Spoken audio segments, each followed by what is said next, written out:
On y va. Donc, je vous mets un partage pour ceux qui sont sur le Zoom de Teilim. Un Teilim qui est court. Il fait combien de psukim?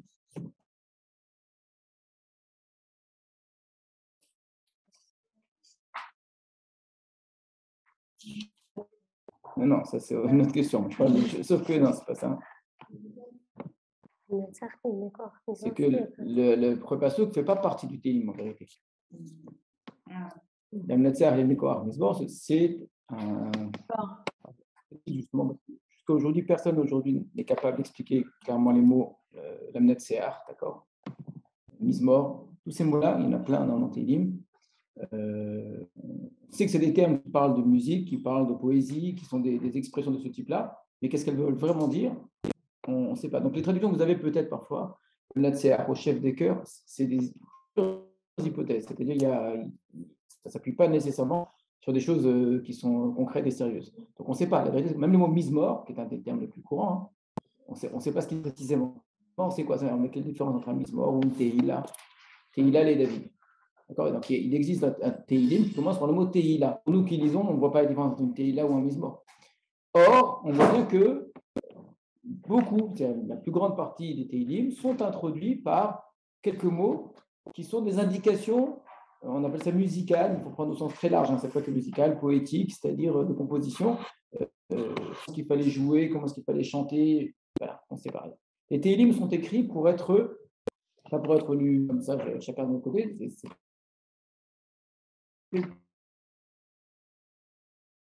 pour être lus de manière publique. La compétence de ce type-là se trouve au début des Télim. Il existe parfois des indications musicales.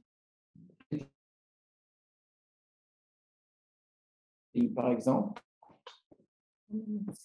c'est l'intérieur même du Télim où vous trouvez le mot là. Introduction, premier passouk. Le mot shir, quand il est dans Télim, il veut être traduit par chant, c'est un chant, c'est-à-dire c'est le sujet d'un verbe, c'est le complément d'un verbe, etc. C'est pas quand je dis des indications musicales, c'est-à-dire que ça ne fait pas partie du Télim lui-même. C'est comme vous avez dans une partition des expressions, allegretto, je ne sais pas quoi, toutes sortes d'expressions musicales qui vous disent comment est-ce qu'il faut jouer, mais il ne faut pas lire ces mots-là, d'accord? Donc même si en dessous, si c'est chanté, vous avez des mots qui vous donnent le chant lui-même avec les notes. Parfois, il y a des indications musicales qu'il ne faut surtout pas lire. Dans les Télim, à l'intérieur du Télim, parfois vous avez des expressions de ce type-là. Il y en a une qui est très connue.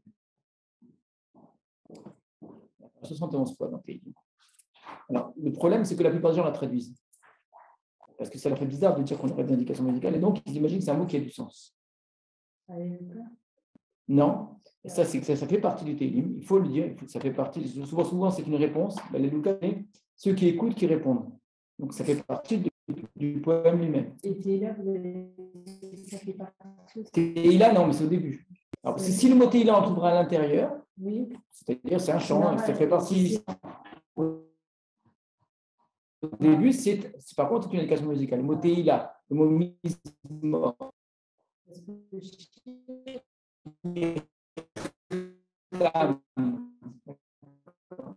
On peut aussi un mot que beaucoup vont traduire par éternité.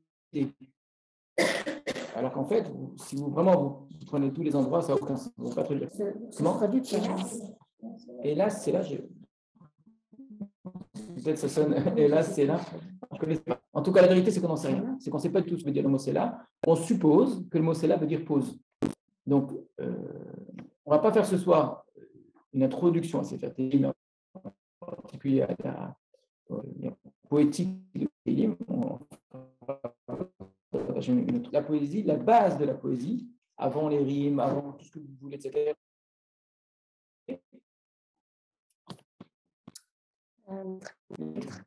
Ce qui fait que tout, c'est le rythme, c'est qu'il y a un rythme. La prose, il n'y a pas de rythme. Quand quelqu'un parle comme ça, raconte une histoire, vous lisez Bereshit, etc., pas de rythme. Alors, on entend, c'est quand même mélodieux. La Torah, elle se rapproche très, très vite de la poésie. N'importe quel texte de la Torah, c'est vrai. Mais on n'a pas un rythme. Alors que clairement, ce qui fait qu'un texte, c'est de la Shira, c'est avant tout la rythmique. Donc ça se voit au niveau des tamim, ça se voit au niveau du découpage du texte. Etc. D'accord? général, il est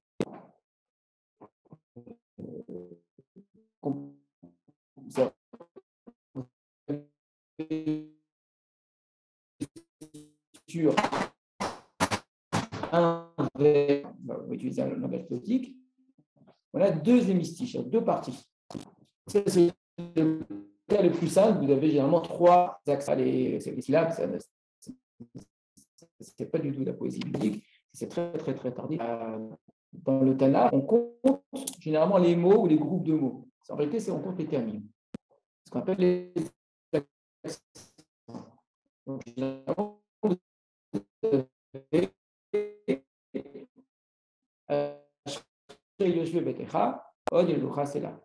une pause. C'est quoi une pause? Au niveau rythmique, c'est quoi qu'il y a une pause? Ça veut dire que je fais Ashri Yoshve Betecha, Od Yelelucha, silence. Il manque quelque chose. En fait. Il faudrait faire un silence, d'accord? C'est-à-dire qu'au niveau musical, vous avez l'accompagnement, d'accord? Je ne sais pas, peut-être la pause, je ne sais pas comment ça marche.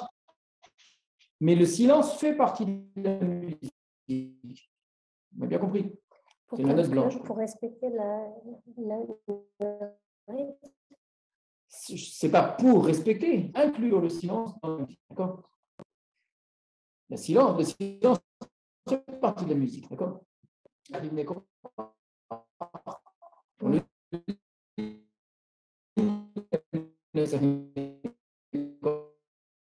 Alors, en réalité, c'est pas ça il faudrait commencer comme une supposition cette fois-ci, mais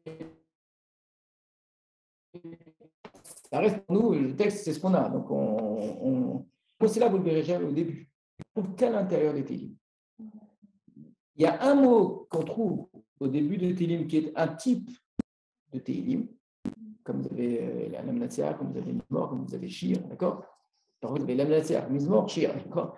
Il y en a un qu'on peut trouver très bien, c'est le mot maskil, qu'on trouve les David maskil, par exemple. Maskil, c'est un type. Alors, certains vont vouloir traduire du mot c'est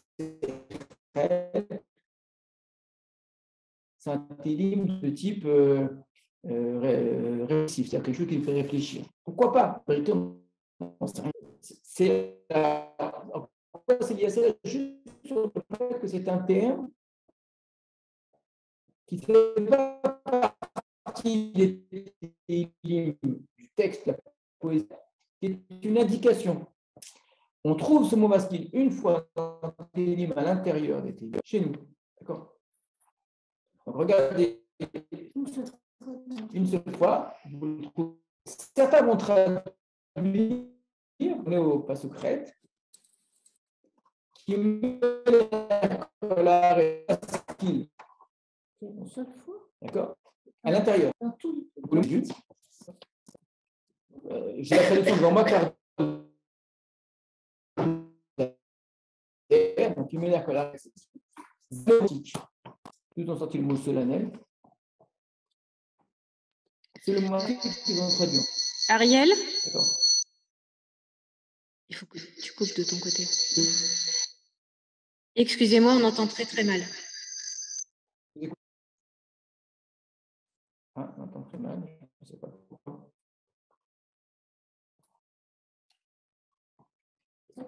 Voilà. On entend mal, je ne sais pas.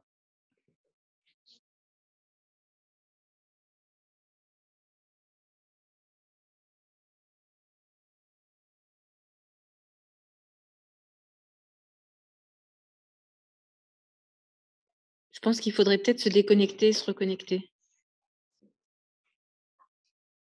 Voilà. Est-ce que c'est mieux maintenant? Non, je crois que c'est pas mieux. Ouais, c'est mieux, c'est mieux. Non, c'est mieux. J'ai bouché le micro. Voilà. Donc, je reprends. Donc, le mot masquille, qui est musical en vérité, se trouve dans notre télim au milieu. Donc, on a dans notre télim, alors qu'il est court, hein, on a deux mots. On a le mot célèbre, on a le mot masquille. Regardez bien. Donc, maintenant, on va lire le télim. C'est juste une indication avant qu'on traduise. On va simplement lire rapidement. Si vous êtes déjà en tête, vous essayez de voir le plan du télim, ce serait très bien. Dans n'importe quel texte du Tanakh, vous savez que c'est très important la structure d'un texte, son plan. Alors, dans la poésie, alors combien plus forte raison, la structure ici joue un rôle extrêmement important pour comprendre le texte. Donc, l'amnatser Yenekor Mizor, honnêtement, on ne sait pas trop ce que ça veut dire. Ici, ils ont traduit au chef des chantres, le Menatsear, pourquoi pas. Livne Korach par les fils de Korach, Mizmor, psaume. Voilà. Alors, c'est quoi un psaume? C'est quoi un Mizor? On n'en sait rien. Cette racine Zamar, qui veut dire généralement dans le texte des Télim, Zamar apparaît très souvent et uniquement concernant Hachem. C'est pas comme on dit Zmirot juste pour dire chant. Vous verrez que Zamar dans Télim, généralement, c'est toujours un accompagnement musical. Ce n'est pas les paroles, c'est la musique. C'est pas ce que nous on dirait aujourd'hui. Les amers, c'est souvent jouer quelque chose, en tout cas accompagner des paroles avec de la musique. C'est-à-dire que c'est les fils de Korach. Très bien. Alors, qui a écrit cela? Les fils de Korach. C'est qui les fils de Korach? Ils sont connus pour avoir écrit plusieurs pays. Alors, c'est qui? Effectivement, ils ont écrit, il y en a avant, il y en a après. Il y a tout un morceau, un ensemble Télim dans Sefer Télim qui fait partie des Bnei Korach. Ce sont des descendants de Korach, ce n'est pas les fils de Korach. Ce sont des Lévim, Korach était Lévi, d'accord? Ce sont des descendants qui vivaient après David Ameler. Donc, on n'est pas du tout aux fils de Korach au sens direct, d'accord? Ce sont des descendants de Korach. Et parmi eux, il y en a vraiment très très connus, ils ont écrit de magnifiques télim, il y en a qui s'appelaient Etan, Ezrahi, il y en avait plusieurs qui sont des Bnei qui ont écrit vraiment, plusieurs télim en beau. Un des Korach qui est très connu, qui n'est pas connu pour avoir écrit des télim. Ah, c'est Shmuel, exactement. Shmuel est descendant de Korach aussi. Donc les Korach ont joué un rôle très important à l'époque de David Ameler, avant David Ameler et après David Ameler. Donc ces télim, c'est vrai également pour le précédent, c'est vrai également pour le suivant, sont écrits par les Bnei Korach, par les fils de Korach, par ses descendants, qui étaient des Lévim. David a voulu construire le Beth Amikdash.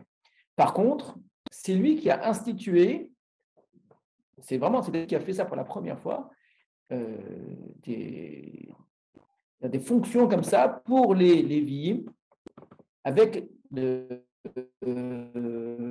l'obligation de... David Ameler lui-même a écrit, on savait qu'il savait très bien jouer, avec l'histoire de Shaoul. Mais il a créé un nouveau type de poésie et il va institutionnaliser ça. Donc il faut imaginer qu'à l'époque, s'il y a autant de gens qui ont écrit les Télim, c'est qu'il y a peut-être des écoles de Télim. Il y a une façon, David a créé vraiment un nouveau style. Et à partir de là, les Bnei Korach le rôle des Bnei Korach, c'était d'écrire pour le Beth Amikdash, pour qu'eux-mêmes chantent et pour que les Lévim après chantent. Alors, quand on a un Bnei Korach, ou les David, ou les Shlomo, d'accord, ça ne veut pas nécessairement dire que c'est celui qui a écrit, ça peut être celui pour qui on a écrit. Le Mnatser Liv Bnei Korach, c'est un télim qui a été écrit pour que les Bnei Korach chantent. Alors, là aussi, on ne peut pas déterminer du tout laquelle des deux explications est la plus juste, sauf que si vous dites ça, chaque fois que vous aurez un Teila les David, Ismor les David, ça voudrait que ce n'est pas nécessairement David qui l'a écrit, ce soit pour David, ce qui est un peu difficile. Alors, on y va. Kol Amim Tik Uchaf. Kolamim, tous les peuples, tik uraf, littéralement, frapper les mains, d'accord? Tikou, c'est sonner. Teka, ça peut signifier sonner, mais quand on parle de la main, on ne sonne pas d'une main. Teka, ça veut dire appuyer normalement, enfoncer. Itkoa. Donc, quand je souffle, je pousse. Donc, c'est pour ça qu'on appelle ça l'itkoa. Donc, quand je pousse une main contre une autre, je tape, c'est aussi l'itkoa. L'itkoa, ça veut dire frapper des mains. Pourquoi est-ce qu'on frappe des mains? On applaudit, exactement. C'est applaudisser. Dans le sens, pourquoi ils devraient applaudir les nations? De joie. De joie. En tout cas, d'acceptation. L'idée de l'applaudir, c'est accepter une chose. Ariou l'Elokim bekol rina. Ariou. Alors le terme les haria, ce qui a donné le mot teroa, ça peut être crier, clamer, donc ça peut être avec la bouche. Ça peut être également évidemment avec la troue, avec le chauffard. Généralement, ce n'est pas avec le chauffard. Généralement, quand on dit juste Hariou, c'est sans chauffard. C'est un cri qui se fait on crie avec sa voix, tout simplement. Et là, c'est le cas, puisqu'on dit Bekol Rina, avec une voix d'allégresse. Qui parle et à qui il parle? C'est vraiment les Bnei Korach qui parlent. Les Bnei Korach, eux, sont l'auteur des Télim. Il ne faut jamais prendre l'auteur de Télim, comme dans un roman ou une histoire à Mabdil. L'auteur, ce n'est pas le narrateur. C'est probablement les Bnei Israël. Les Bnei Korach écrivent le Télim pour que quelqu'un, c'est qui ce quelqu'un? C'est nous, l'armée Israël. on appelle les nations, on leur dit, applaudissez, clamez, d'accord, faites retentir des cris de joie, l'Elohim pour Elohim. Qui Hachem, Elion Nora. Car Hachem, c'est le nom que nous on donne à Elohim. Elion est très élevé, suprême, Nora est redoutable. Meler Gadol al-Kol Haaretz. C'est un grand roi sur toute la terre. Donc pourquoi est-ce qu'on leur demande de crier de joie, etc. Parce qu'on leur demande de quoi en fait? De reconnaître exactement qu'Hachem il est suprême. Donc ça renvoie à toutes ces idées effectivement qu'on trouvera plus tard dans les Nevi'im. À ce moment-là, ce n'est pas encore écrit, que viendra un jour où Hachem sera roi de toutes les nations, etc. D'accord? Ça renvoie à cette idée-là effectivement. Donc là, on leur demande de le faire. Yadber Amim Tartenu, il soumet les peuples en dessous de nous, ou Umim Tachad Raglenu, et des nations sous nos pieds. Alors, j'en profite ici pour vous remontrer le parallèle. Comment fonctionne le parallélisme? C'est qu'on dit une chose, on la répète, ou en tout cas, on la complète d'une autre façon. Kolamim tik uchaf. Donc, on parle aux nations et on leur dit de frapper des mains. Ariul Elokim bekolrina. On reparle aux nations et on leur dit clamer envers Dieu avec une voix d'allégresse. Si c'était de la prose, on aurait dit Kolamim Tikuchaf vehariu l'Elokim bekolrina. D'accord? C'est-à-dire, on a mis tout dans une seule phrase. Là, on partage, on met d'un côté Tikuchaf, de côté hariu. D'un côté, on dit c'est Kolamim, mais j'ai compris qu'en vérité, c'est aussi Kolamim dans la deuxième partie. Dans la deuxième partie, j'ai mis l'Elokim. La première aussi, j'ai compris que c'est comme c'est écrit Tikuchaf l'Elokim. D'accord? La même chose, Hachem Elion Nora, car Hachem est suprême, redoutable. Meler Gadol Kol Haaretz, il est un grand roi sur toute la terre. C'est la même chose, c'est comme c'est écrit qui Meler Gadol. Yadber Amim Tartenu, il soumet les peuples en dessous de nous, Ul Umim Tachad Raglenu, et les nations en dessous de nos pieds, c'est comme c'est écrit Yadber Amim Ul Umim Tachad Tartenu Tachad Raglenu. Donc, on dit une chose et on la répète avec des synonymes, etc.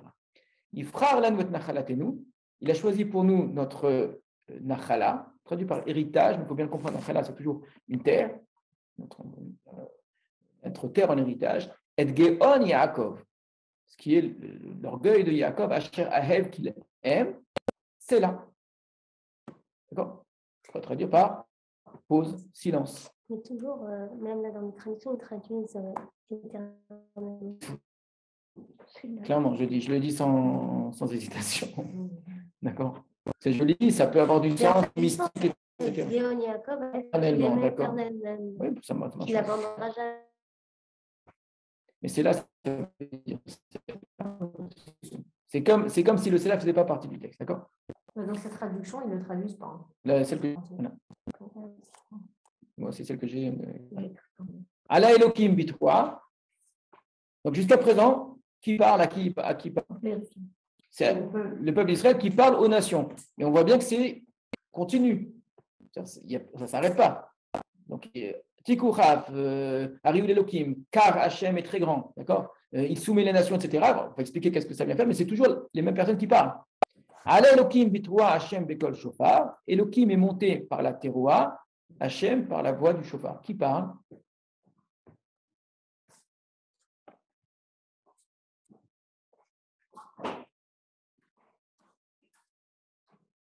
Est-ce que c'est la suite?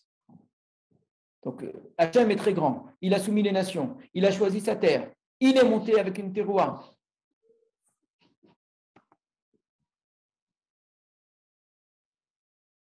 On pourrait dire que la première partie, c'est le peuple, la deuxième, c'est les bénis Israël. Enfin, c'est les peuples, et la deuxième partie, c'est les bénis Israël. Dans l'autre sens, si déjà la première partie, ce serait les bénis Israël, parce que c'est eux qui appellent les nations. Et Ala Elohim 3, ce serait peut-être la réponse des nations, ou bien la suite. D'accord? Vous voyez, ce genre de questions-là, on est dans de la poésie, c'est très difficile. Il n'y a pas écrit un nom avec 2 points. Il va falloir qu'on essaie de comprendre, et vous allez voir que la structure du texte va nous aider à comprendre. Zameru Elohim Zameru, c'est toujours la suite, hein. On sent bien que ça se ressemble. Après leur avoir dit Tikuchaf, après leur avoir dit les Haria, maintenant on leur dit chantez à Elohim, mais c'est chanter avec de la musique, chanter. Zameru les Malkenu, chanter à notre roi, chanter, d'accord? Qui Meler Kol Haaretz Elohim, Meler Kol Haaretz Elohim, car Elohim il est le roi de toute la terre. Zameru, chanter, masquil. D'accord? Malach Elohim al Goyim, Elohim a régné sur les nations. Elohim Yashav al Kisei Kocho. Elohim s'est installé sur son trône saint. Donc on est passé de Kimeler Kol Haaretz à Malach Elohim. C'est bizarre. On est passé du présent au passé. C'est encore quelqu'un qui parle. C'est toujours les mêmes personnes qui parlent aux nations. Les Divé Amim ne Esafu. Les Divé Amim, les nobles des peuples, se sont rassemblés. Am Eloké Abraham, le peuple du Dieu d'Abraham, qui est Elohim Magine Eretz, car c'est à Elohim que sont les Magine Eretz, une terrible et très mauvaise traduction pour moi, les boucliers de la terre, c'est totalement faux. Les protecteurs. Les Maginim, c'est qui? C'est les rois. Je vais vous montrer dans un instant pourquoi. C'est les chefs. Je vais vous expliquer. Un bouclier, c'est la même chose. Mais un bouclier, c'est un non-objet. Mais les rois sont à Elohim, mais Od Na'ala, qui est très élevé, qui est monté très haut. D'accord? On entend de manière très simple dans ce Tehillim qu'effectivement, on parle de royauté, on parle au peuple et on leur demande de reconnaître la royauté de Dieu. C'est clair. Là-dessus, ça s'entend de manière suffisante. Et on rajoute à ça plein d'autres choses, qu'Hachem il est très grand, qu'il faut aussi chanter, etc. etc. Ce qu'il faut essayer maintenant de comprendre, c'est comment le Tehillim est découpé. Vous allez voir qu'en fait, il a une structure très intéressante. Si vous deviez découper ce Tehillim, vous l'auriez découpé en combien de parties? Et lesquelles? De lesquelles? Jusqu'à verset 6 au milieu. Au milieu en plus? Non, ça c'est pas possible. Ala Elohim Bitroa, Hachem et Kol Shepar, c'est un passouk. Non, ça c'est pas une façon, excusez-moi, en termes de méthode, c'est pas une façon de découper. Rien ne vous permet, sous prétexte qu'on va dire Elohim à Hachem, surtout qu'on a déjà dit Hachem auparavant. Ouais. Non, découpage, c'est-à-dire que j'ai un texte en moi, je regarde comment ce qui est écrit, je regarde le style, je regarde les idées, je regarde la forme, le fond, etc. Et je dis, là j'ai une partie, là j'ai une deuxième partie, j'ai une troisième partie. Dans un récit, comment je découpe? Quand j'ai une histoire. Il y a l'introduction déjà. Alors, je mets de côté le premier passouk, ça c'est clair. Après, il y a l'appel des Israël aux nations. Appel aux nations. Et réponse des nations. C'est laquelle la réponse aux nations? Dès qu'on voit parler au singulier, Yadber. Non, Yadber c'est la suite. Amim Tartenu. C'est toujours le même qui Hachem Elion. Hachem il est Elion, il est très grand. Il est Meder Gadol. C'est lui aussi qui Yadber Amim. C'est toujours la même qui parle au deuxième. Ala Elohim. Ala Elohim Mitra Hachem et Kol Shepar. On sent ici qu'il y a un changement. D'accord? Donc ça, ce serait une réponse. Mais après, ça ne marche plus. Zaméro Elohim, Zaméro, qui est-ce qui parle? Ça ressemble à nouveau à Kolamim Tikoucha. Et on voit bien la ressemblance. C'est possible que ce soit un dialogue, je veux bien, mais il faut me montrer. Alors, quelles sont les différentes parties, les différentes répliques de ce dialogue?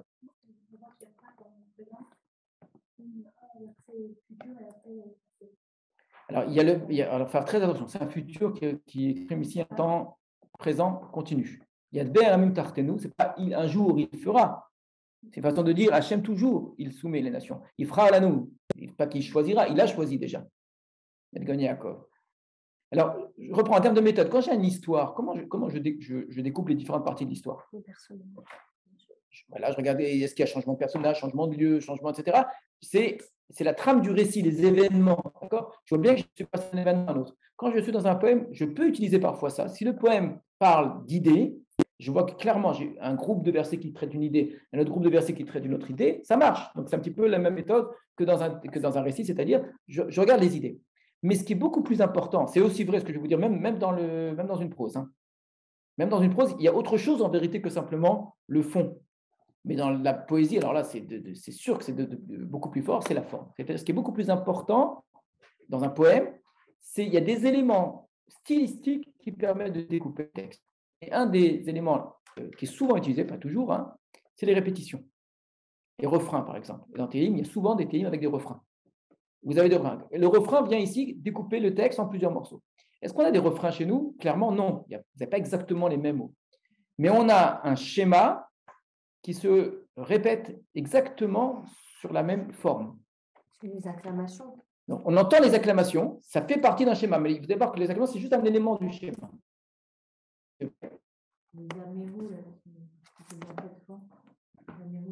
D'accord, mais ça, on ne peut pas découper tout Tehillim juste sur celui-là. Si je regarde tout le Tehillim, vous allez voir que le Tehillim utilise, il faut regarder plusieurs versets en même temps, hein. Il utilise plusieurs fois la même forme. Beaucoup de chercheurs modernes ont découpé ce Tehillim en 3 parties, avec les mots c'est là et maskil. Ils ne sont pas fatigués. On dit j'ai c'est là, je m'arrête là. Maskil, je m'arrête là. Ça pourrait marcher, hein. Mais sauf qu'il faut être beaucoup. Et effectivement, il faut se poser la question qu'est-ce que viennent faire ces mots-là à cet endroit-là? Ça, c'est entièrement vrai. Mais ce n'est pas suffisant. Il ne faut pas se dire juste parce qu'il y a c'est là et maskil, alors je coupe ici. Il faut bien comprendre le sens du texte. Regardez bien comment le texte fonctionne. Je reprends le début. Verset Bet, Gimel et Dalet, les 3 premiers versets, on s'adresse aux Goïm pour leur demander de clamer Dieu. D'accord? Alors, c'est clair dans le verset Bet, d'accord? Mais on continue à leur parler. On leur dit et pourquoi donc vous devez reconnaître Hachem? Parce qu'il est Elionora. Parce qu'il a soumis des nations sous nous. D'accord? Donc, je vous ai posé la question qui parle et à qui il parle? C'est le peuple d'Israël qui parle aux nations pour leur demander de reconnaître Hachem. D'accord? Donc, on demande aux nations de reconnaître et on justifie pourquoi est-ce qu'on leur demande. Quel est le mot qui nous fait passer la justification? Qui, tout simplement. Donc, on a un verset où on leur demande de reconnaître Hachem. On a 3 versets, c'est long, qui expliquent pourquoi est-ce qu'il faut reconnaître Hachem. Car Hachem, il est très grand, c'est le roi de toute la terre, il a soumis les nations sous nous, il a choisi notre terre, d'accord? Et ensuite, vous avez une acclamation, effectivement. Allah Elohim bitroua, Hachem bekol shofar. C'est pas tout à fait une acclamation. Ici, ça marche. C'est une acclamation, mais par la suite, c'est pas une acclamation. C'est, écoutez bien, le résultat de ce qu'on vient de dire. Qu'est-ce qu'on a demandé aux Goïm? On a demandé les Hari ou les Lokim. Faites une troie. Pourquoi? Parce qu'Hachem, il est Elion. Alors, la conséquence, le résultat, Allah Elohim bitroua. Donc, c'est ce qu'on a demandé. Et c'est ce qui s'est passé. Hachem bekol shofar. Et ce n'est pas juste un kol rina qu'on a eu au début, on a même eu le kol shofar ici. Donc, le verset Vav, rina, c'est juste une allégresse, ça peut être avec la voix, etc. Alors que shofar, c'est avec la corde du shofar. Donc, on voit que le Vav, c'est la suite des 4 psukim précédents. Dans les 4 psukim précédents, on parle aux nations et on leur demande de faire une troua. Parce qu'Hachem, il est Elion. Et c'est ce qui se passe. Effectivement, Allah Elohim bitroua, Hachem bekol shofar. Est-ce que vous m'avez bien compris sur cela? Pour qu'on puisse avancer, il faut que ce soit très clair. Non, je n'ai pas compris le Elohim bitroua. Voilà, donc je recommence. On a une adresse aux nations, on leur demande de reconnaître Hachem. 2, on a une justification pourquoi il faut reconnaître Hachem? Parce que, d'accord? Et c'est long. Et ensuite, on a le résultat de cela, qui résume un petit peu tout ce qu'on vient de dire, c'est que ce que j'ai demandé, c'est ce qui s'est passé. Vous m'avez bien compris? Le pare-choco, c'est 3 psukim. C'est pas seulement, c'est énorme. 3 psukim sur un télim qui en fait 9. Parce que le premier pasuk ne compte pas. C'est énorme, surtout qu'on ne peut pas mettre 3 psukim à chaque fois. Qu'est-ce qu'on permet de dire que Allah Elohim bitroua, Hachem bekol shofar, c'est Parce que c'est les mots qu'on a dit. On a dit Hari ou l'Elohim, et on dit Elohim est monté par la troie. C'est-à-dire qu'entre-temps, elle a eu lieu la troie. Ce serait une constatation, quoi. Une constatation, exactement, de quelque chose qui s'est produit. Mais on ne nous l'a pas raconté que ça s'est produit. On ne nous a pas dit et les nations se sont mises à chanter, etc. Donc, ce qui n'est pas raconté dans le texte, et c'est vraiment, on est dans la poésie, on demande quelque chose, et là, vous avez immédiatement la constatation que cette chose que l'on a demandée, c'est déjà réalisé. Allah Elohim et toi, Hachem bekol shofar. Quand on avait dit Ariou d'Elohim, ça veut dire quoi? Ça veut dire de proclamer Hachem? Oui, probablement. Proclamation de la royauté d'Hachem, effectivement. Et c'est quoi ce Allah en fait? Alors, très bien, c'est comme monter. J'ai pas compris. C'est-à-dire quoi? Alors, c'est qui Hachem Elion, on va dire, parce qu'il est grand. Monter, on va dire pour l'instant simplement, c'est s'élever en grandeur, devenir important, qu'il soit plus important que les autres dieux pour eux, d'accord? C'est l'idée de quelque chose il est Elion. Reconnaissez cela. On dit Allah Elohim. Mais c'est pas ce qu'on a demandé Ariou. Alors la conséquence, c'est qu'ils ont été, qu'ils ont fait que la Kadosh Baruch Hu, c'est en plus. La conséquence, c'est que par leur teroua, effectivement, Hachem, il est devenu Elion. Nous, on le présente, parce que nous, c'est notre Dieu. On leur demande à eux de reconnaître. Eh bien, pour eux aussi, ça a marché. Donc, pour eux, il n'était pas Elion au départ. Nous, on leur a demandé de le faire. Et on dit Allah Elohim bitroua, Hachem bekol shofar. C'est bien suivi? Donc, je recommence. C'est important. Vous avez une demande faite aux nations, une justification de la demande et une conséquence. Et qu'est-ce qui sépare la partie parlée, qui elle-même est composée de deux choses. On a dit la demande aux nations et la justification de la partie réalisée. Donc, de la demande, c'est le mot Séla. D'accord? Si je devais raconter ce Télim comme une histoire, qu'est-ce qu'il y aurait eu à la place de ce mot Séla? As quoi? Non. C'est encore après. Il y a un vrai silence ici. Alors, les nations ont fait cela, elles ont et donc, par la suite, Allah Elohim Bitwa. Il faut d'abord dire que Hériou, ils ont chanté, etc., etc. D'accord? Donc, la description de ce qu'ont fait les nations, on ne nous le dit pas. On passe directement à la conséquence, parce qu'ils ont fait qu'on n'a pas raconté. Allah Elohim Bitwa, Shem Bekol Shova. Ce sont des images. On a une image immédiate comme ça qui est très forte et qui est: j'ai demandé aux nations de chanter, car Hachem est très grand, et bien Hachem est monté grâce à ça par la Troua, comme si on nous avait raconté que les nations l'avaient fait. Vous avez suivi? Maintenant, vous allez voir comment la suite est composée. Zameru Elohim, Zameru, Zameru, les Malkenu, Zameru, qui parle? À qui on a dit? La même chose. Et regardez la ressemblance entre Kolamim, Tikou, Chaf, taper des mains, chanter, Ariou, faites des cris d'allégresse, avec Zameru Elohim, Zameru, les Malkenu. C'est quelque chose qui est tout à fait comparable. C'est une nouvelle adresse au Goïm. À nouveau, on s'adresse au Goïm. À nouveau, on leur demande de faire quelque chose au sujet de notre Dieu. Qui? Car Meler Kol Haaretz Elohim, Zameru, Maskin. Vous avez compris le lien avec ce qu'on a vu avant? On est une adresse, une justification. Qui? Car Zameru, chanter. Sauf que là, la justification, elle fait combien de versets? Un seul. Avant, on avait dit Hachem, il est Elion. C'était ça la justification. Il est très haut. Il a soumis les nations sous nous. D'accord? Il est très fort, très puissant. Là, quelle est la justification? Pas qu'il est très haut. Non, il n'est pas masqué. Je répète, il est Meler Kol Haaretz. C'est plus Elion. C'est au contraire, c'est sur terre que ça se passe. Il est aussi Meler Kol Haaretz. Il est un grand roi, le mot Gadol, puissant. Il est devenu le roi de la terre. Et c'est exactement les mêmes mots. Le fait qu'on ait précisé Gadol avant, Meler Gadol Kol Haaretz, d'accord, qui est très très grand dans le sens, il est très élevé.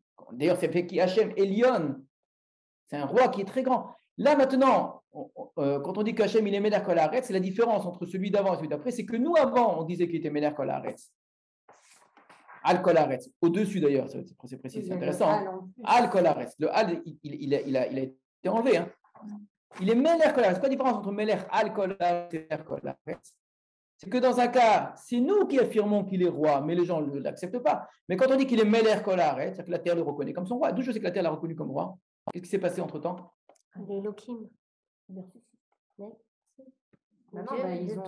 C'est ce qu'on a dit avant. C'est que comme on leur a demandé, ils ont chanté, donc ils ont reconnu. Donc maintenant qu'ils ont reconnu, on peut dire Meler. Donc non seulement on reproduit, le mot Elohim veut juste dire Dieu. Non, Hachem, c'est le rapport au Am Israël. Elohim, c'est... Tu as un télim, tu lis ce qui est écrit dans ce télim. D'accord? Dans ce télim, le Elohim ne veut pas dire quelque chose, il veut juste dire Dieu, c'est tout. Donc, quand tu dis Melech al Kol Haaretz, il est le roi au-dessus de toute la terre au départ, donc c'est ce demande de la nation. Pourquoi? Parce qu'il soumet, il écrase, il domine. La deuxième fois, chanter, pourquoi? Parce qu'il est le roi de la terre. Comment est-ce qu'il est devenu le roi de la terre tout d'un coup? Pas parce qu'il est Elohim. Elohim, c'est le sujet. Elohim est le roi de la terre. Comme Elohim, c'est celui qui était avant Elion Nora. Il était Mergad, etc. Donc, ce qui se passe entre la première partie et la deuxième partie, cette deuxième partie est plus courte, hein, c'est que dans la première partie, j'ai demandé quelque chose et quelque chose s'est réalisé. Les gens ont reconnu, ils ont sonné du chauffard, d'accord? La deuxième fois, j'ai demandé de chanter. C'est une zimra, plus les haria, quelque chose de plus réfléchi, de plus composé, de plus précis. Pourquoi? Parce que c'est lui le roi de la terre. Alors, c'est quoi la réponse des Goïm? La réponse des Goïm, ça fait quoi? Comme tout à l'heure, elle n'est pas écrite. Par contre, on va faire une constatation. Malach Elohim al Goïm. Effectivement, Hachem, il a régné sur les nations. Elohim Yashav al Kisikocho. Il s'est assis sur son trône. Tout à l'heure, c'était quoi dans le Pasuk Vav, dans la constatation? Hachem est monté. Je vais poser la question tout à l'heure, il est monté où? J'ai dit pour l'instant, ça veut juste dire il s'est élevé, grandi, etc. Maintenant, il est Yoshev. Il s'assoit. Vous retenez bien? Donc, le Pasuk Bet. Je n'ai pas compris en fait, la nouvelle adresse au goïm. La nouvelle adresse au Goïm, c'est d'être juste les amers, C'est-à-dire, à Elohim et à notre roi, de chanter, de faire les choses avec. C'est tout à fait parallèle à ce qu'on avait tout à l'heure, Tikkun Chaf et Haria. Sauf que c'est quelque chose de beaucoup plus réfléchi et construit. Tikkun Chaf, c'est avec les mains, la Haria, c'est crier. D'accord? Alors que les amers, ça t'oblige à écrire quelque chose et à jouer de la musique avec. C'est quelque chose de beaucoup plus riche. Et pourquoi? La même chose. Je demande quelque chose au Goïm, mais je dis qui? Car. Pourquoi je le demande? Parce qu'il est le roi de toute la terre. Et de la même manière que vous aviez le mot Séla tout à l'heure, vous avez le mot masquine qui distingue, qui sépare la demande faite au Goïm de la constatation. Malach Elohim al Goïm, Elohim Yashav al Kisei Kodesh. D'accord? Donc si je prends le pasouk et le pasouk tête, les deux psukim de constatation, des étapes si vous voulez, j'ai demandé quelque chose. Regardez comment les psukim se suivent en fait. Pasuk Vav, Elohim est monté par la teroua. Hachem est monté par le son du shofar. Et au Pasuk 9, Elohim a régné sur les nations. Elohim s'est installé sur son trône. Vous allez voir, on va revenir sur cette notion de monter et de s'installer sur le trône. Pasuk Yud. Et dive amim et safu am Eloké Abraham. C'est pas pareil exactement par rapport à ce qu'on a vu tout à l'heure. Qu'est-ce qu'on aurait dû avoir si c'est exactement le même schéma? De nouveau, une acclamation. Exactement, une demande, une adresse. On aurait dû dire au Goïm, Nedive Amim, Te et Safou, rassemblez-vous, d'accord? Donc là, les nations, jamais on les a présentées telles quelles. Je dis justement, ce qu'elles faisaient ne nous a pas été raconté. On nous dit maintenant, dernière étape, si vous voulez, les peuples sont rassemblés. Am, le peuple du Dieu d'Abraham. C'est qui le peuple du Dieu d'Abraham?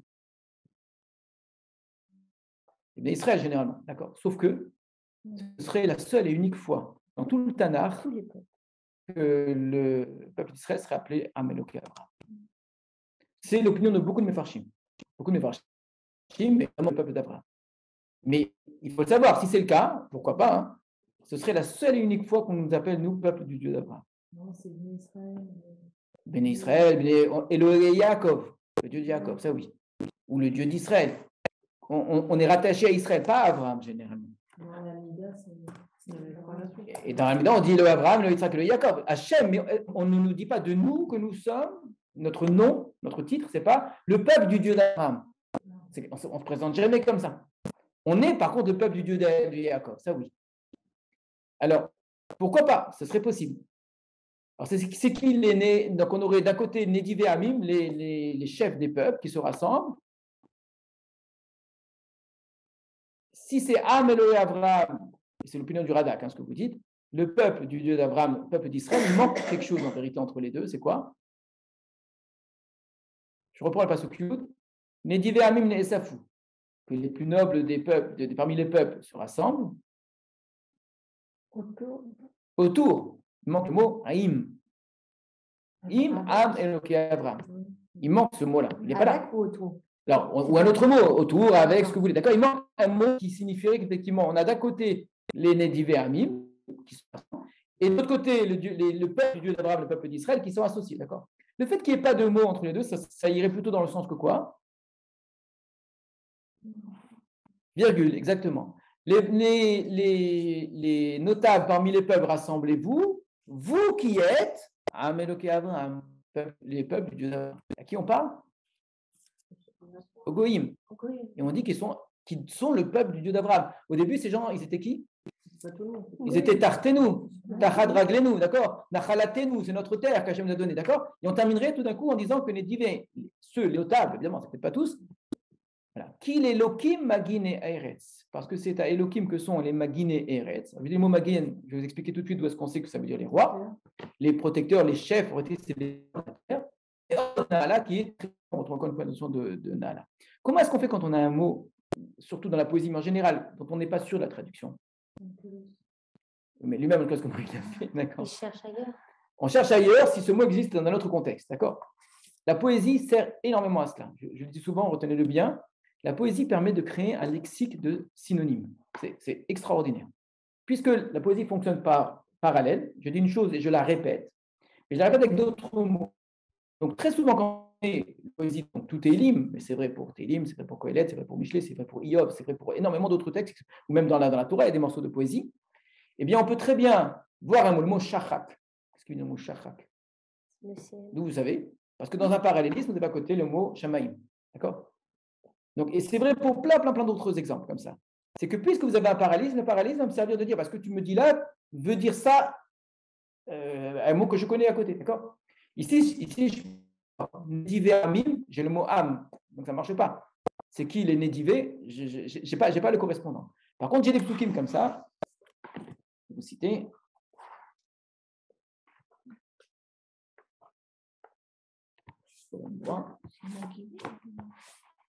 C'est qui les maginim? Alors, c'est dans Télim, uniquement dans Télim, on trouve. On a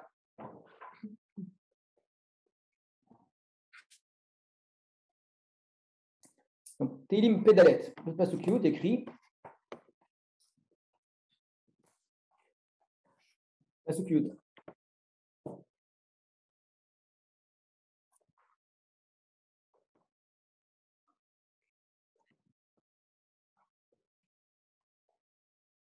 Maginenu, donc c'est le même mot. Hein. No maginim, maginenu, no maginim, re Elohim. Regarde no maginim. Habet, observe, pene meshichecha, la phase de ton meshichecha de tes ouins. C'est qui les ouins? Les rois. D'accord. Un autre exemple. Pétet, juste après Yutet.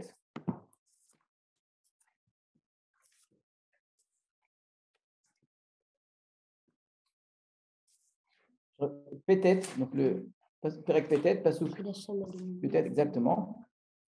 L'Hachem Maginenu, c'est à Hachem que sont nos Maginim.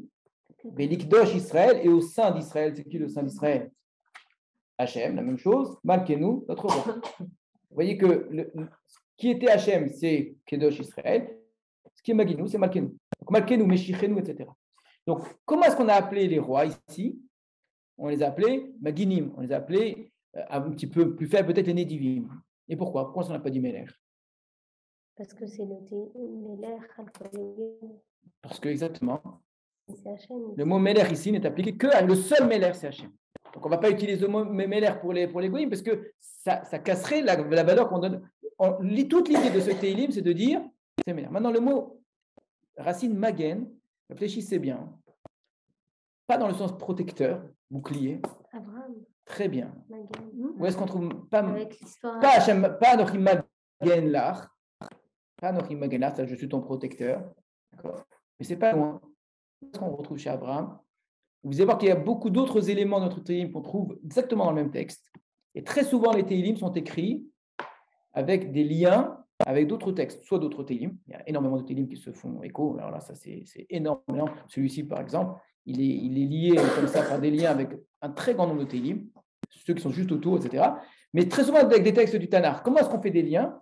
On prend certains mots clés du texte et on les place dans notre Télim. Ce qui fait que obligatoirement, je ne peux pas ne pas penser à ce texte. Parce qu'il y a trop de mots. Et entre autres ici, à quel texte on pense évidemment? Comment? La guerre des rois, soyez plus précise, pas la guerre elle-même. Vous avez raison, hein, c'est ce sujet-là. Malki-Tzedek. Qu'est-ce qu'il fait Malki-Tzedek? Il lui propose de lui donner. C'est pas le vin, on ne parle pas de ça ici. Il lui dit je ne prendrai même pas un lacet. C'est au roi de Sodome qui dit ça, c'est pas la chose. Mais tu es sur la bonne voie. Oui, c'est à cette occasion. Mais c'est au roi de Sodome qui dit je ne prendrai même pas la cette chaussure. Mais reste sur Malki-Tzedek, ça m'intéresse Malki-Tzedek. Il dit. Qu'est-ce que dit Malki-Tzedek? Les mots de Malki-Tzedek. Alors regardez bien. On est dans Bereshit. Mais c'est bien, tu as à l'oreille, tu l'entends. Alors, Bereshit, Perek, Yudalet, 14, 18. Malki-Tzedek Melech Shalem, et Malki-Tzedek était le roi de Shalem, aussi Lechem Vayayin, il a fait sortir du pain et du vin. Vehu Kohen, et lui, il était Kohen, prêtre, les El Elion. El Elion, ce n'est pas hyper courant dans la Torah. Or ici, qu'est-ce qu'on a dit d'Hachem? Il est Elion, d'accord? Il a béni. Melchitzedek a béni Abraham. Bayomar, il a dit à partir du passage que tu traites. Baruch Abraham le Elion, que soit béni Abraham au nom du El Elion. Connaît Shamaim Vares qui a fait le ciel et la terre. Uvaruch El Elion, et que soit béni le Dieu suprême. Asher Migen Tzarecha Beyadecha. On traduit d'après le contexte, en vérité, c'est comme Migen Tzarecha. Tzarecha sont tes ennemis. Beyadecha, non, pas qui a protégé tes ennemis dans ta main, qui a livré Beyadecha dans ta main. Migen Tzarecha, Hegen Mi Tzarecha. C'est une forme active. Migen Tzarecha Beyadecha. Il a été Migen, tes ennemis dans ta main. Il a livré tes ennemis dans ta main. Comment Migen et qu'est-ce que ça veut dire? D'où ça sort là? C'est le même racine que le mot Maginé et Eretz. D'accord? C'est les chefs, ce n'est pas les protecteurs de la terre. C'est les chefs, ceux qui soumettent. C'est une forme pour dire livrer, ceux qui dirigent. Il donne le master de tout. D'accord? Et ensuite, il y a l'histoire effectivement du roi de Sodome. Donc, c'est un tout petit morceau dans Bereshit. Hein. Ce petit morceau dans Bereshit, c'était ça qui était dans la tête des Bnei Korach. Les Korach, autour de ces petits mots-là, de cette rencontre un peu bizarre, un peu étrange comme ça, du Kohen, du Dieu suprême avec Abraham, etc., intéressent les Bnei Korach. Qu'est-ce que comprennent les Bnei Korach de l'histoire dans Sefer Bereshit? Qu'est-ce qu'ils veulent entendre? Une reconnaissance des peuples. Que l'histoire d'Abraham avec Melchitzedek, qu'est-ce qu'elle représente? Une reconnaissance éternelle. C'est-à-dire quoi? À jamais, ça a marqué que Melchitzedek a reconnu que Abraham... Melchitzedek, lui, a reconnu. Mais justement, qu'est-ce que ça représente cette histoire de Melchitzedek après la guerre contre tous les peuples?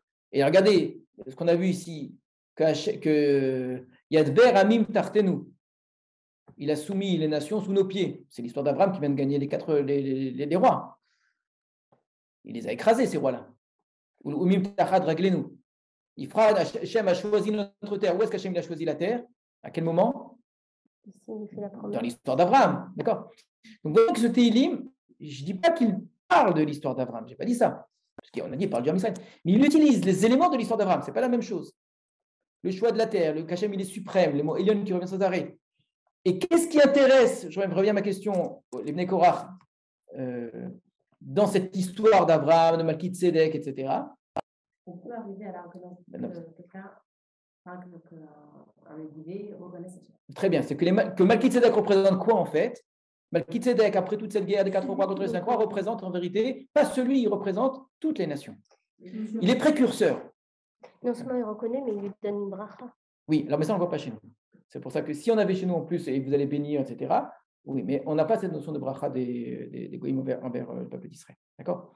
Donc, ce qu'ont fait les Bnei Korach, c'est qu'ils s'inspirent vraiment, c'est un exemple typique d'inspiration. Je prends un texte qui est dans Bereshit, et ce texte-là m'inspire une idée qui est de dire ce qui s'est passé avec Abraham, c'est le type même, une reconnaissance des nations, de la royauté d'Hachem. Sauf que, vous avez dans les Tehillim, ce qu'on n'a pas du tout ici, les 3 morceaux, d'accord? C'est les 3 étapes. Première étape, de frapper avec les mains, de sonner du chauffard. Qu'est-ce que ça entraîne? On l'a dit, Hachem qui monte. Retenez bien ce que je suis en train de dire. Deuxième étape, d'être mésamère, de chanter. Qu'est-ce que ça entraîne? Et qu'Hachem s'assoit sur son trône. Et troisième étape, on se rassemble tout autour. D'accord? Et quand on se rassemble, il est vraiment le roi. Vous avez retenu ces 3 étapes, vous pouvez me les répéter? Je suis sérieux, vous allez vous comprendre pourquoi tout de suite. Et ça, ce que fait Hachem, ça fait suite à ce que les goïms font et qu'on leur demande de faire. Donc on recommence. Première étape. On leur demande d'acclamer. Donc c'est l'acclamation et entre autres le chauffard, d'accord? Le cri, etc. Ça entraîne. Hachem monte, Hachem qui est grandi, d'accord? Le terme utilisé, c'est Allah Elohim. Par cette clameur, d'accord? Deuxième chose, qu'est-ce qu'on leur demande de faire? D'être mésamère, de chanter, de faire avec la musique, etc. Qu'est-ce que ça entraîne? Hachem qui s'assoit. Troisième étape, tout le monde se rassemble. Et ça s'entraîne, voilà, Hachem, il est vraiment le roi. Donc on est 3 étapes pour mettre en place la royauté. L'intronisation d'Hachem. Ce Tehillim ne vient pas de dire qu'Hachem est roi, contrairement à ce qu'on entend souvent. Ce Télim raconte la manière dont les Goïm C'est comme Shaoul, 3 étapes. intronisent, pas tout à fait comme Shaoul, il y a un bien meilleur exemple que 3 Shaoul. étapes pour Oui, mais ce n'est Shaoul. pas du tout les mêmes. Là, on va retrouver exactement la même chose, vous allez voir. Donc, c'est la manière dont les Goïm intronisent Hachem. Et on utilise 3 étapes. Pourquoi on a choisi ces étapes-là? Alors, avant de répondre à cette question, pourquoi on a choisi ces étapes-là, quand c'est juste comme ça une invention littéraire, ou bien ça correspond à quelque chose qui a du sens pour l'époque, en tout cas, de ce que veut dire la royauté. Mais avant ça, vous avez remarqué que ces 3 étapes fonctionnent en diminuant. On a beaucoup de psukim au départ, un peu moins ensuite et très peu à la fin.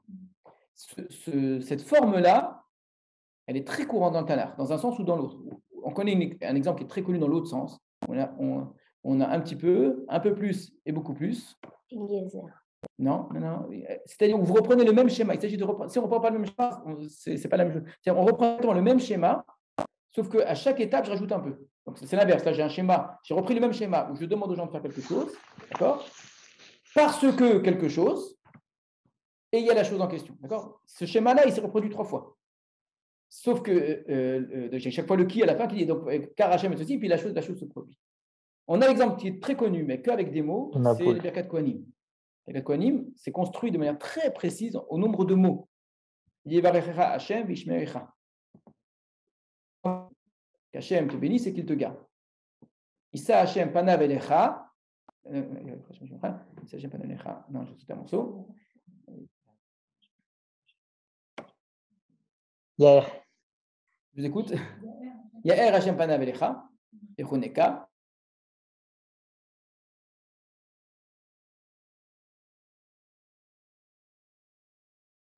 On a un peu moins. Pourquoi ça va en diminuant? Parce qu'on a C'est moins une besoin. réalité. Exactement. C'est le début qui est difficile. Exactement. Au début, parce que il faut leur expliquer, car Hachem, il a soumis les nations sous nous, etc. etc. Et d'ailleurs, ça passe par une certaine forme de violence. Il y a une part de domination. Alors qu'après, pas du tout. Et à la fin, ils sont là, ils sont autour, et puis c'est fini. Très bien. Donc, on va regarder un texte. Oui. Troisième étape, c'est le rassemblement. Tout le monde se rassemble autour. Donc, on ne parle plus, on est tout autour. Et le fait d'être autour, ça signifie quelque chose, vous allez voir. Il n'y a pas de conséquence. C'est directement. Ils sont là. Vous allez mieux comprendre avec le texte qu'on va voir maintenant. En fait, je n'arrive pas à saisir dans le Pasuk les 3 étapes de l'adresse. Dernière étape, on n'a plus d'adresse. Directement, on nous dit voilà, tout le monde s'est rassemblé. Donc, on passe directement à la fin. Je n'ai même plus besoin de parler. Donc, il n'y a pas de. J'ai même plus besoin de parler directement. Ils sont tous autour d'Akadosh Baruch Hu parce qu'il s'est installé sur le trône et il reconnaît sa royauté. Alors, dans le Tanakh, on a très peu de récits d'intronisation. Comment est-ce qu'on devient roi? D'accord? On a l'exemple de Shaoul, qui est intéressant. On a l'exemple de David, mais qui sont, dans les 2 cas, d'intronisation qui sont surtout discrètes. C'est-à-dire qu'ils ne sont pas en grand public. Chez Shaoul, à un moment, ça va se faire devant tout le monde. On aura celle de David beaucoup plus tard, quand tout Israël le reconnaîtra. Mais il y a 2 intronisations où on nous donne véritablement, comme aujourd'hui, on dirait le protocole. Récemment, en Angleterre, il y a un protocole de ce qu'on fait, etc. Là aussi, il y a un protocole. Comment est-ce qu'on fait en sorte que quelqu'un devienne roi? Et de l'histoire de Shaoul et de David, vous ne voyez pas. Par contre, de l'histoire de Shlomo, oui. David dit comment est-ce que Shlomo doit devenir roi. Alors, ceux qui voulaient qu'on étudie le début de Melachim, on va être content, c'est le début de Melachim. D'accord? Comme ça, j'ai fait plaisir à tout le monde. Donc, c'est le premier pérec de Melachim. Ce n'est pas les premiers psukim, mais le premier pérec de Melachim, où, avant de mourir, David, parce que la royauté de Shlomo est contestée, et qu'il y a Adoniya, son autre fils, qui veut lui prendre sa place, alors David va dire ce qu'il faut faire pour que tout de suite Shlomo devienne roi. On a un autre exemple d'intronisation, qui est celle de Yehou, qui ressemble d'ailleurs. Dans les 2 cas, c'est parce que la royauté est contestée. Quand la royauté est contestée, le texte nous raconte vraiment dans les détails comment ça s'est fait pour dire voilà, les choses ont été faites en bonne et due forme. Donc prenez, pour ceux qui ont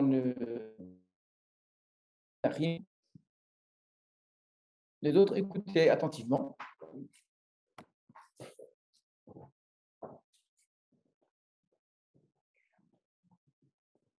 Vraiment, premier chapitre, Pasuk Lamed Bet.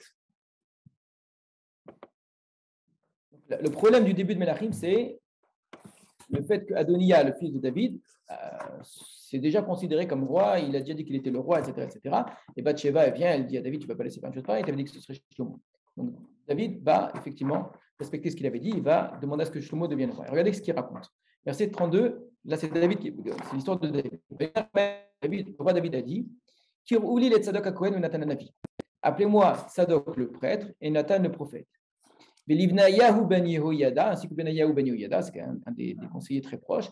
Yavou, les Amelech sont venus devant le roi. Le maire Amelech Lahem. Je suis maintenant au 33. Perek Aleph. Perek Aleph, tout début de Melachim. Maintenant, parce que la mettre Gimel. Le roi leur a dit, prenez avec vous les serviteurs de votre maître.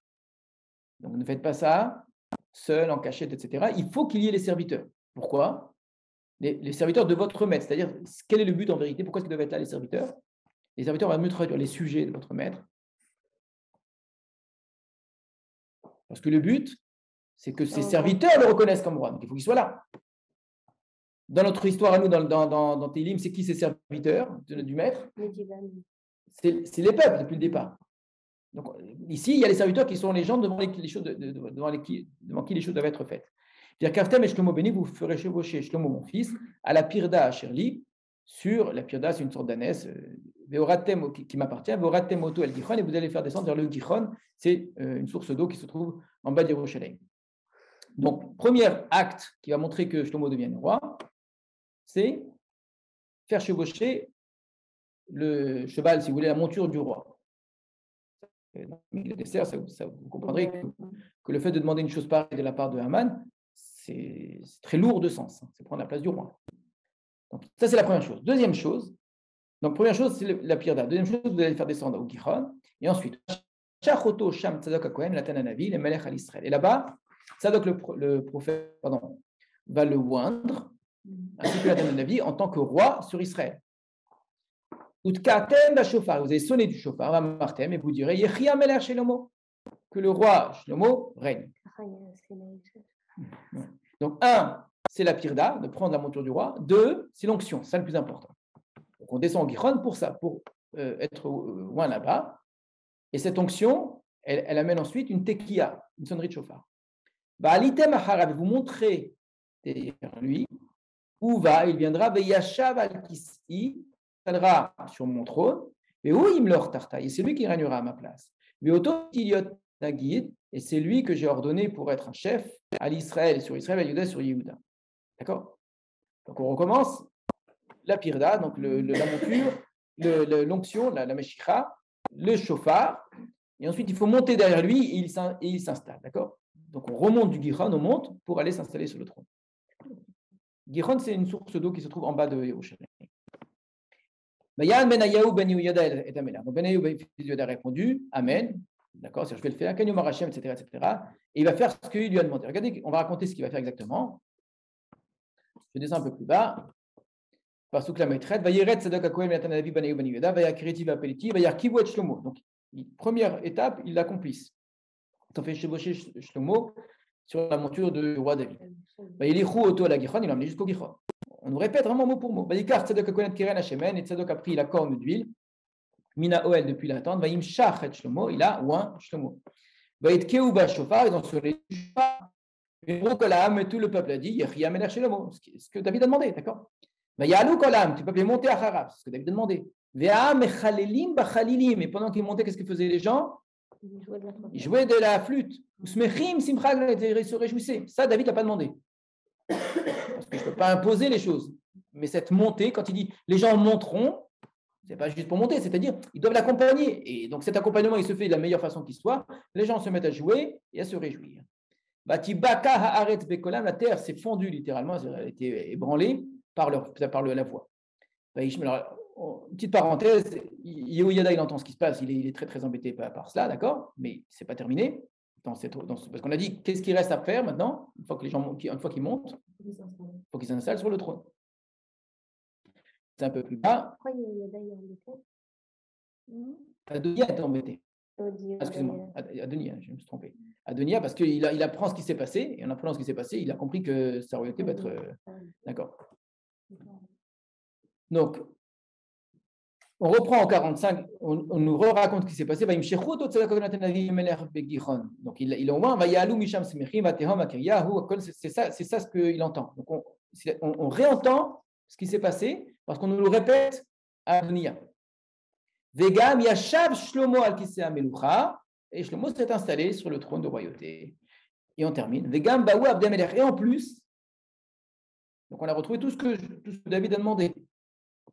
La pirda, donc la monture, descendre au Gichon, oindre, sonner du chauffard, monter à Shlomo, et après c'était s'installer sur le trône. On a tout eu, sauf qu'on a même une dernière étape. Et tous les seigneurs du peuple sont venus, les Varech et Adonenu Amelech David Shlomo. Donc, tous les autres sont venus, pas ceux qui étaient pour bénir le roi, le roi David en disant Yetev Elokim et Shem Shlomo Mishemecha, Vigadel et Kiso Mikisecha, Ishtachu Amelech ale Mishka, ils se sont prosternés. Donc lui-même dit Baruch Hashem, etc. D'accord. C'était du vivant de David, c'était justement pour éviter que Adoniya prenne cette place. Donc, qu'est-ce qu'on fait ici, les Bnei Korach?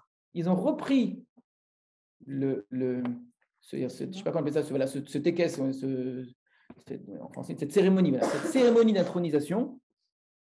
Qu'est-ce qu'ils ont enlevé obligatoirement, qu'on ne peut pas faire à Hachem? L'onction, et avant ça, de faire monter sur la pirda, d'accord? Il ne s'agit pas de prendre la monture de qui que ce soit, d'accord? Donc, on commence directement par quoi? Par chauffard.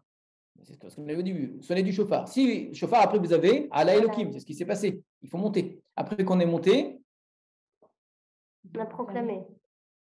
Zamerut, et là c'était quoi? C'est tout le monde qui était Bessimcha avec la musique, etc. C'était cette montée du roi. Ensuite, il y a Shabbat qui s'est assis sur le trône. Et on a même dit, une fois qu'il est assis sur le trône, tous et Safou, comme à la fin, ils viennent tous à la fin pour donner leur bracha, pour reconnaître. Et c'est ça qui fait la bracha. On n'a pas la Ishta Chavaya, effectivement. Et c'est au contraire, on a plus cette impression que tous sont rassemblés sous une même idée. Donc, les Bnei Korach ont repris la cérémonie habituelle, probablement, d'intronisation. Ils l'ont appliquée à Hachem en demandant aux Goïm de le faire.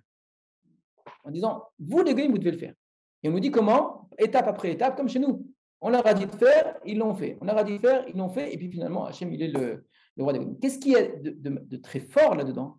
C'est qu'au début, on a une image de Goïm qui ont l'air un peu résistants à cela. On a besoin de leur faire peur. Ils sont dominés, etc. À la fin, qu'est-ce qu'on dit d'eux?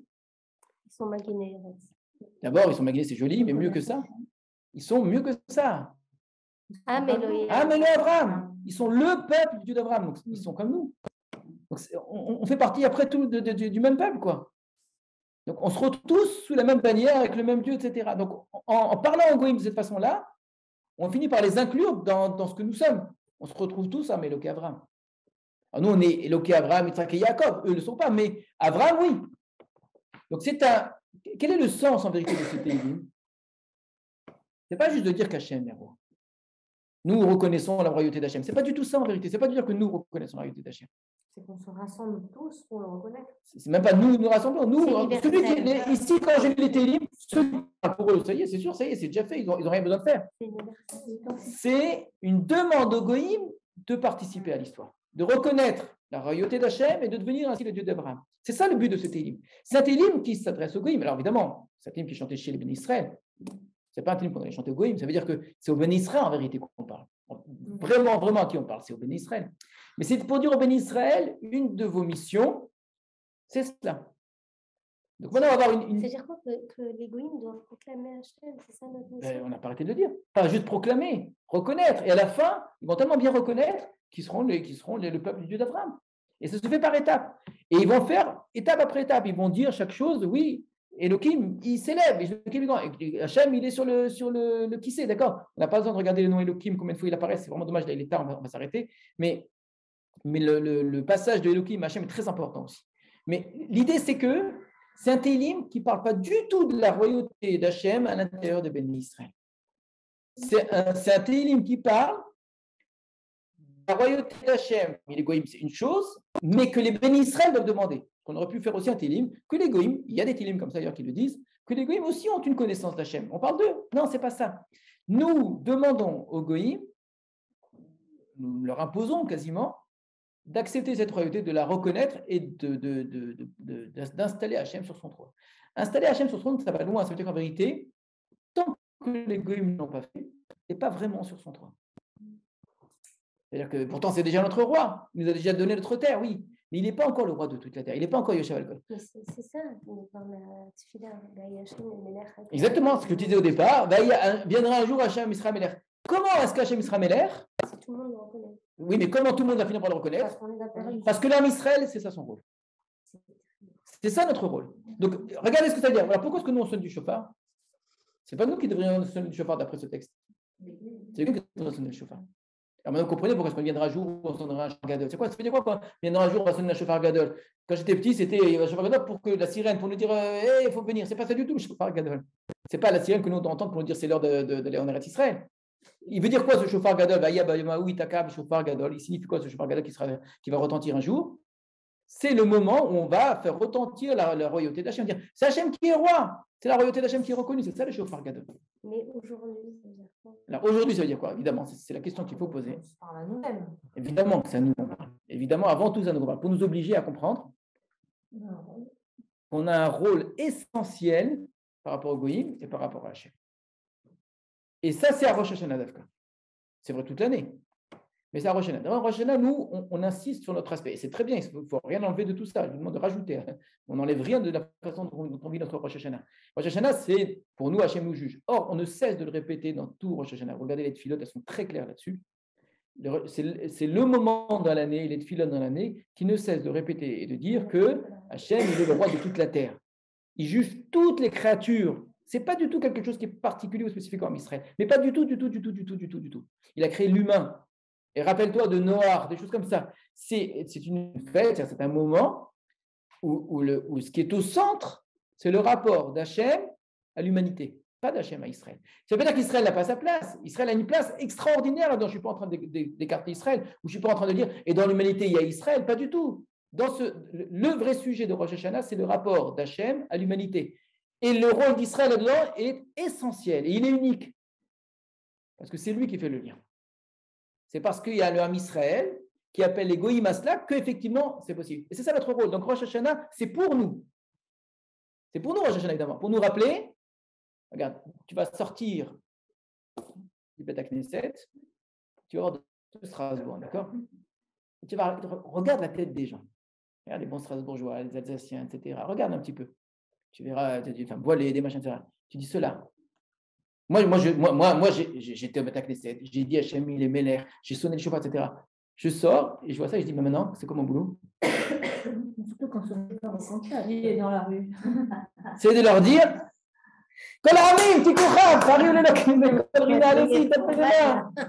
c'est ça. Donc, quand moi je sonne le chauffard, c'est ça. Excusez-moi, je vous ai interrompu. Surtout, on va sonner du chauffeur au comptable.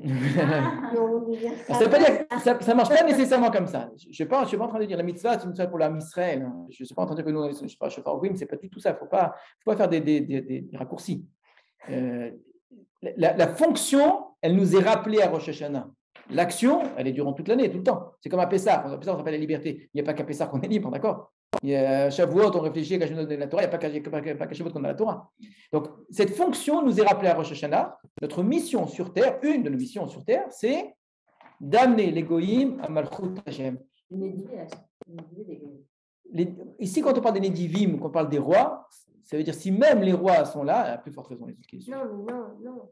Ce qu'elle dit, c'est que les notables, c'est-à-dire pas tout le monde. Le mot Nadiv, il ne faut pas l'entendre dans le sens c'est les gens bien, etc. Nadiv, c'est les chefs, comme on a juste après les Maguinés. Les chefs reconnaissent. Si les chefs reconnaissent, les autres suivent. Les rois reconnaissent que leur roi. Les notables du peuple, en fait. C'est quoi les notables du peuple? C'est les chefs. C'est un peu moins, c'est les seigneurs, si vous voulez. C'est-à-dire qu'on va parler de religion. Alors comment? C'est une bonne question. Le texte n'a pas dit comment est-ce qu'on y arrive. Il demande en tout cas qu'on n'ait pas honte de le dire. Déjà. Parler de religion, ce n'est pas nécessairement. C'est souvent par un comportement. La façon de se comporter, la façon de vivre, d'accord? Parler d'histoire, parce qu'on a ici des arguments. Car, regardez bien notre histoire. Regardez bien l'histoire de la terre d'Israël, juste l'histoire de la terre d'Israël. Si vous observez la terre d'Israël avec son vécu, depuis les temps jusqu'à maintenant, cette terre-là a beaucoup à vous apprendre. Une terre qui a été choisie par Hachem. C'est Géon Yaakov, c'est quelque chose qui est l'orgueil de Yaakov. Comment ça se fait que cette terre, elle est revenue à nous? Comment ça se fait qu'on est tellement attaché? Comment ça se fait qu'on ne peut pas nous la faire perdre? Mais c'est quand même très perturbant de parler de ce rôle, alors que pour nous, c'est Yom Hadin. Mais c'est sûr que c'est Yom Hadin. Évidemment que c'est Yom Hadin, parce que Hachem, du moment que tu reconnais qu'Hachem il est roi, ben, si Oui, c'est mais le roi, pour c'est lui. nous, Il n'est pas que pour nous. Oui, mais Kol Balei Haolam, il vient sans qu'il venait marron. d'accord, mais de penser qu'il faut proclamer ça chez Mais tu le fais, c'est pas moi qui te l'apprends. Lis ton Moussaf, tu verras, tu le fais déjà. C'est déjà écrit en toutes lettres. Hein. Oufren, il y a plein de oufren qui ont été rajoutés dans le Kodesh. Ou bien, allez-nous les Shabbat. Le principe de allez-nous les Shabbat. Le texte de l'Alem Shabbat, c'est on le fait à la fin de la Tefila. C'est pas du tout de la fin de la Tefila, c'est un texte qui vient du Moussaf de Rosh Hashanah. On l'a enlevé du Moussaf de Rosh Hashanah, on l'a mis ensuite dans la fin de la Tefila. Mais c'est l'Alem Shabbat, il est très clair. L'Alem Shabbat, de la tête Gedoula, etc. Et après, tu vas dire, Alken et Kavela, on veut que toutes les nations arrivent. Donc, c'est bien le sens de ta Tefila. Ou frère, ten par decha, etc. Tu dis ça tout le temps dans ta Tefila. Donc, le jour de Rosh Hashanah, ce que tu es en train de dire, ce n'est pas Akadosh Baruch Hu, pardonne mes fautes, juge-moi. Pas une seule fois que vous demandez pardon à Hachem. On n'a pas le droit. Donc, il y a une seule fois, ce n'est pas tout à fait juste, parce que les Avinu Malkenu, ils sont en tendance. Mais les Avinu Malkenu n'ont pas été écrits pour Rosh Hashanah. Ce n'est pas un jour de pardon. Les Avinu Malkenu ne sont pas un texte de Rosh Hashanah. D'accord. C'est là où on parle un petit peu. Mais normalement, il y en a qui ne faisaient pas Avinu Malkenu Rosh Hashanah. C'est pas un jour, c'est un jour du din où tu acceptes le din et tu reconnais le din. Tu ne demandes pas pardon, tu ne demandes pas de rachamim normalement. Tu reconnais la toute-puissance. Elion Nora, voilà, il n'y a pas mieux que ce télim-là. Mais on ne demande que ça. Quand on fait des simanim, on demande d'avoir que cette année, elle soit. C'est des simanim, c'est joli, d'accord. On demande que. D'accord. Regarde beaucoup plus fort que les simanim, la tefila que les chachamim ont écrit, et tu verras que c'est une tefila qui est clairement, qui a une visée universelle.